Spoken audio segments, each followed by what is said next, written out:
Game started. Tipster. Ooh, highly rated player. Okay, let's play e4.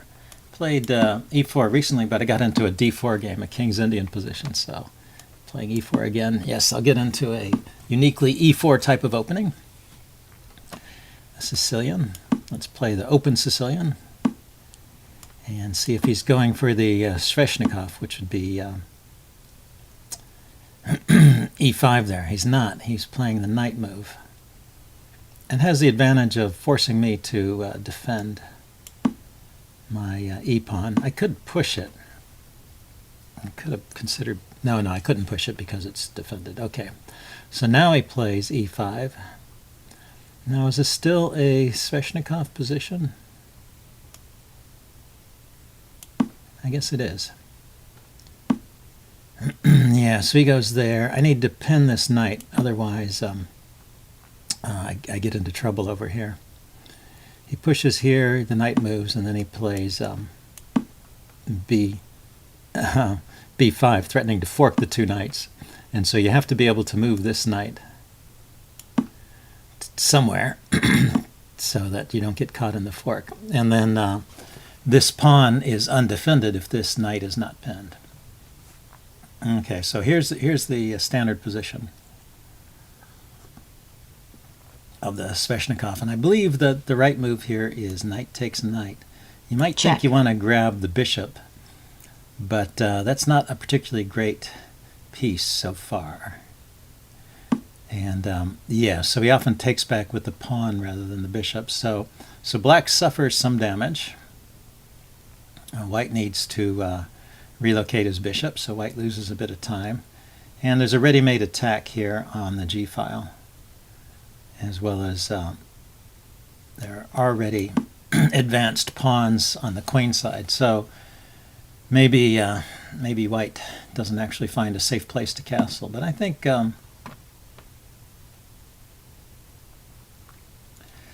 okay, the question is, can I actually support the center, for example, with f6? Because if I just take, it gives him this huge mass of pawns in the center, and it develops his bishop. But I don't know the theory here. I'm just guessing. Don't know what the right move is there. And at some point I want to play either c3 or c4 to give this knight away back into the game.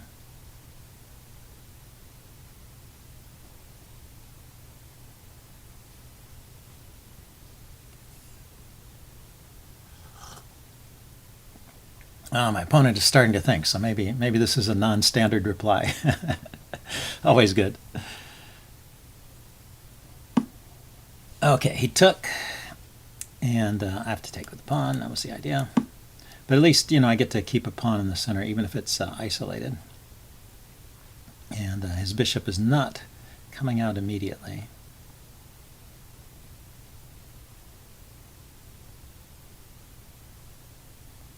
So maybe I want to play c4 here. Also gives my light-squared bishop something to do.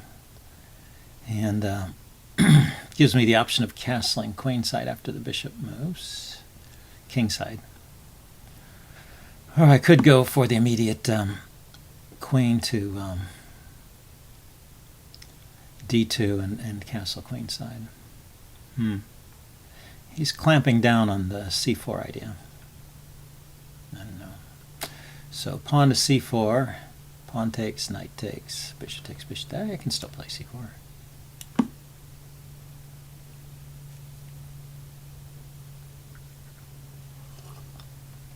That knight on a3 isn't doing nothing there. It's actually, now I go to c2, but it's still defended by my bishop.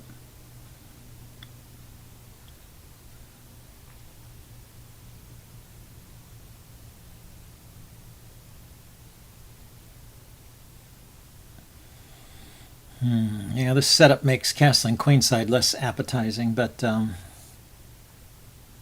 maybe it's still possible. There's actually no... I've kind of clamped down on the d5 square, so there's no good break here.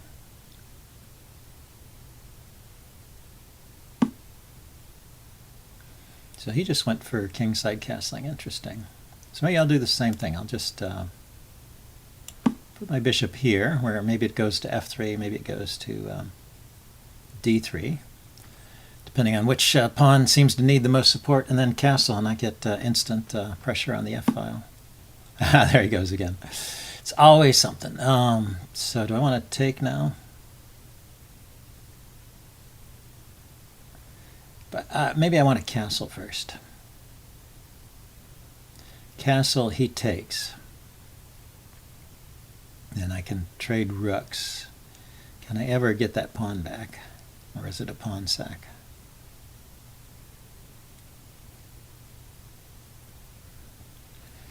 I can throw in the move bishop to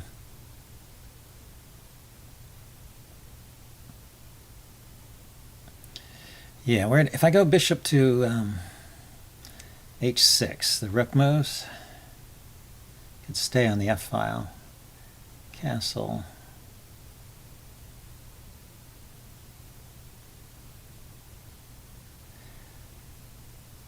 And then knight to yeah, let's do it in this order. Knight. I'm just thinking knight to e3 might be a good square, and maybe it's worth a pawn. And I have to castle before he takes here. Of course, if he takes now, I'll grab the rook, and it's a pawn for the exchange. And that might also be okay for black, because I'm not going to be able to castle then. And he has a lot of pawns in the center. So maybe it's worth giving up the exchange to win a pawn and mess up my king side.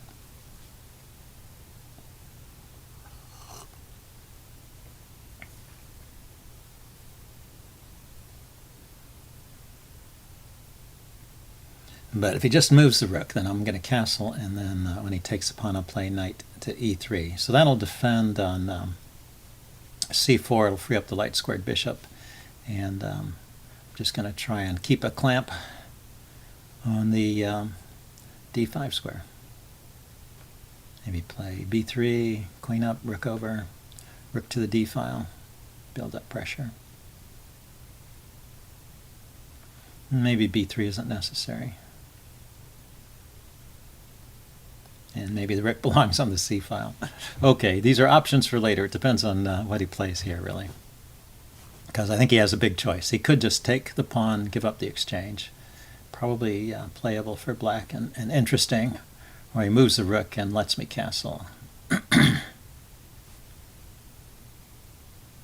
His lag indicator is flashing. Oh, he decided to move the rook with tempo. It's a bit annoying.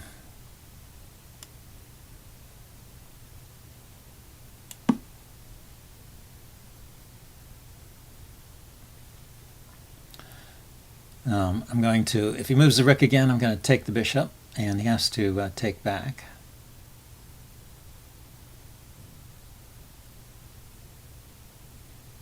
And then I can castle once again. Maybe even throw in pawn takes, depending on where the rook goes.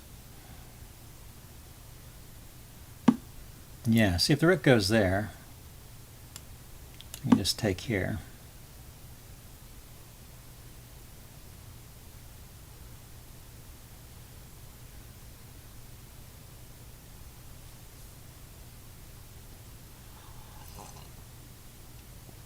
And then after he takes the bishop, I can actually take on f5, because this threat of rook takes on g2 is countered by the threat of pawn takes bishop. So it'll be pawn takes, bishop takes, and castle. And then if he gangs up on g2 here, I can defend it with knight to e3, right? That's my plan.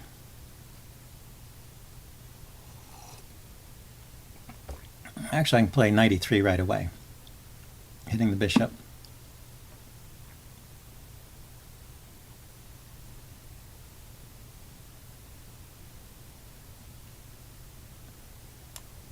And defending g2, and he still can't stop me from castling.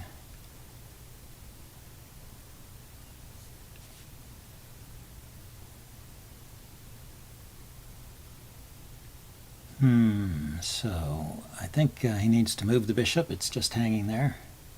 There. Bishop to e4 is a bit unpleasant, huh? Bishop e4. What do? I just castle, right?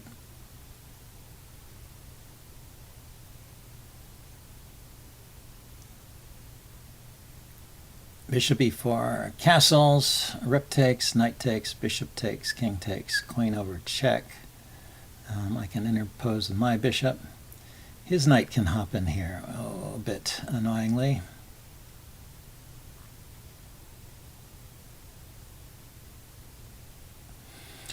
So, castle, knight to d4, knight d4, castle, knight d4, then what?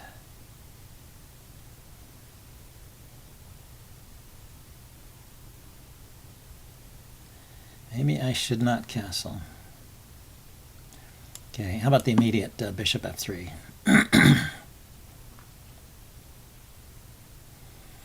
Have to do it before his knight hops into d5 is the problem, because the knight on d5 covers that f3 square, so I wouldn't have the option of playing bishop f3 later after knight d5. So it's now or never, and still no time to castle, but maybe I should just give up on that idea and castle queenside. So after an exchange, queen takes, then he's got rook f8 immediately, grabbing the f-file. I have a check here. Actually, the knight is hanging after queen takes f3. That's the problem. But he's got, once again, he's got this knight d5, or just e5 with the pawn, huh? That's good too, I guess. Blocks the, defends the knight. Okay, so now the question is, can I play knight to d4? Pawn takes, knight takes queen check, and knight takes rook. So he can't take the queen. He's got to, after after knight d5, yeah, knight d5, he moves the queen. And then what do I do?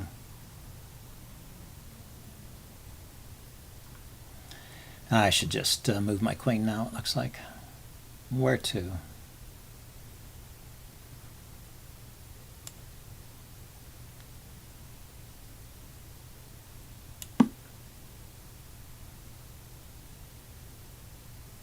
So that I have access to the d5 square with my queen. So he can play knight d5, but I have queen. He can play knight d4. I keep saying that wrong. I can play knight d4, but I have queen d5 check.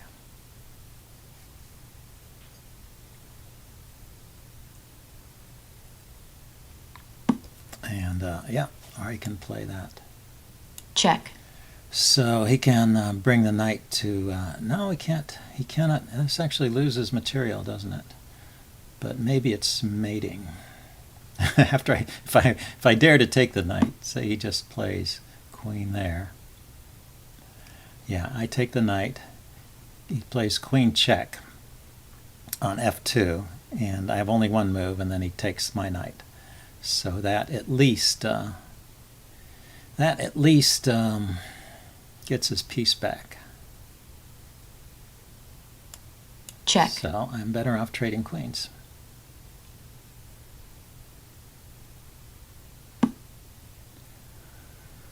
So now let's just keep the king in the center at this point, right? No more talk of castling.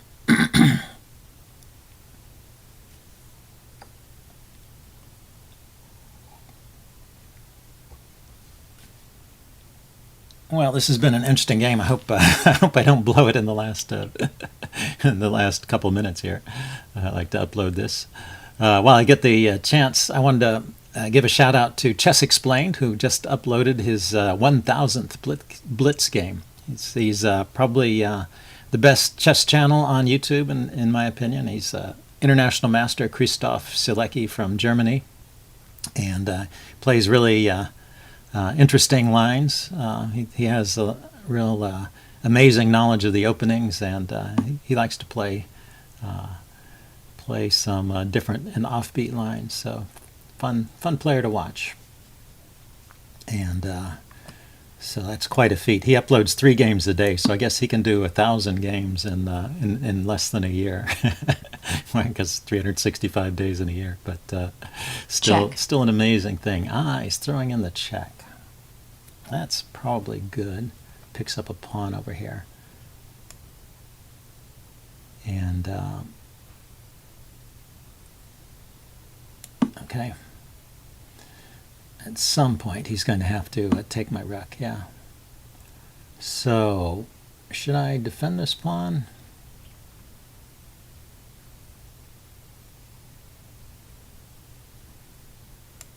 I might throw him a check, see where his king is going. He needs to choose a side with his king. Yeah, he chose that side. Now, his knight can go to these squares, back to here. Let's defend this pawn and try and keep the knight out of c1. So knights and rooks, very tricky combination. There's lots of tactical opportunities. So I'm probably going to play g3 here to shore up my g file.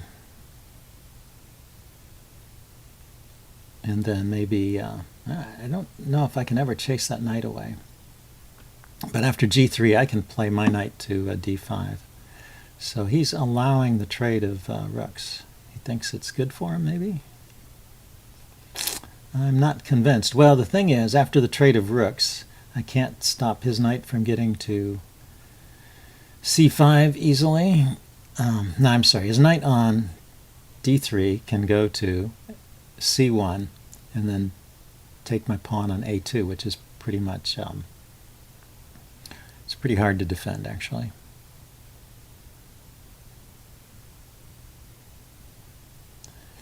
Okay, I take his rook. The king takes. I go with knight here, check. And then I can't take that pawn, but I have pressure on that pawn.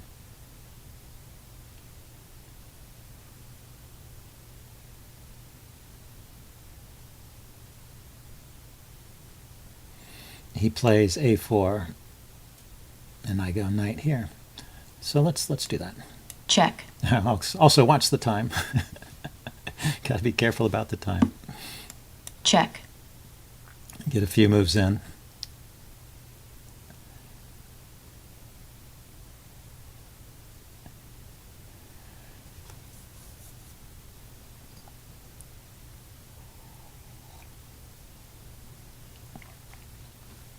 Okay, yeah, so where's the king going? It probably goes forward to guard this pawn, right? And my idea was also to come forward and guard this pawn. And if he goes after the a pawn with knight c1, I take on I take on b4. If he plays a4, he goes that way. I was thinking I need to go after the a pawn, but actually I misunderstood something there. Okay, so can I... Where is he going with his knight? Here, here, here, here. Oh, he's defending the pawn. Let's keep the king from coming in.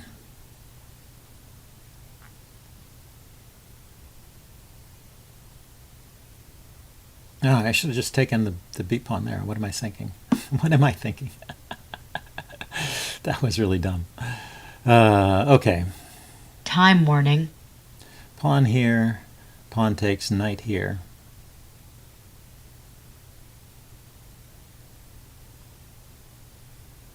Knight here.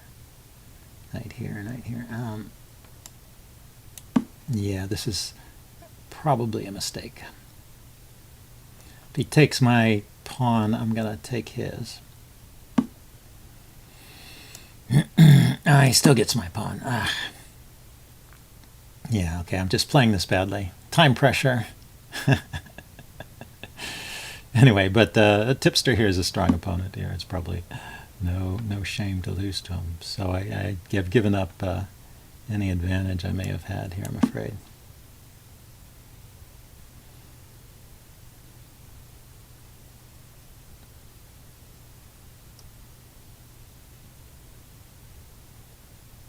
I can't take this. See, I want to take this pawn on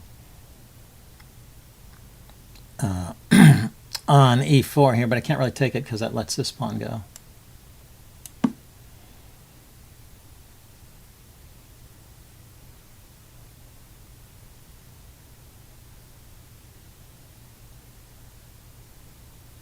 These doubled pawns over here are not all that great.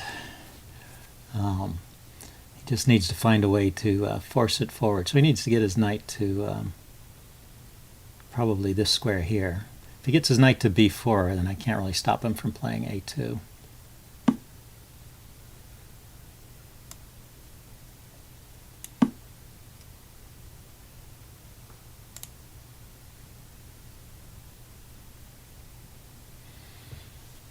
Yeah, the server started running again.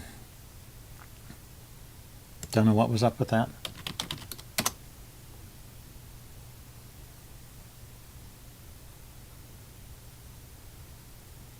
Now my connection is working.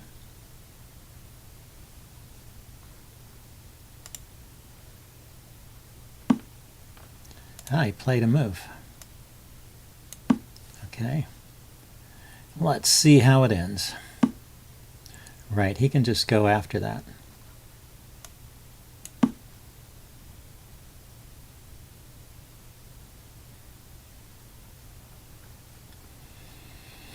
And if he takes, I take here with check, knight takes, king takes, Check. and then this pawn advances. But this way, I get another passed pawn, which is kind of interesting. So my knight is holding up his pawns. Let's see, he can probably stop my pawn. So it's a 3 pawn to 2 advantage. Yes. Right, I can't stop his pawn.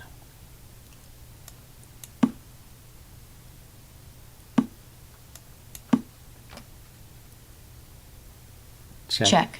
Yeah, check. Wins. Okay, I'm going to resign here. Anyway, good game. White See you guys later. resigns. Bye.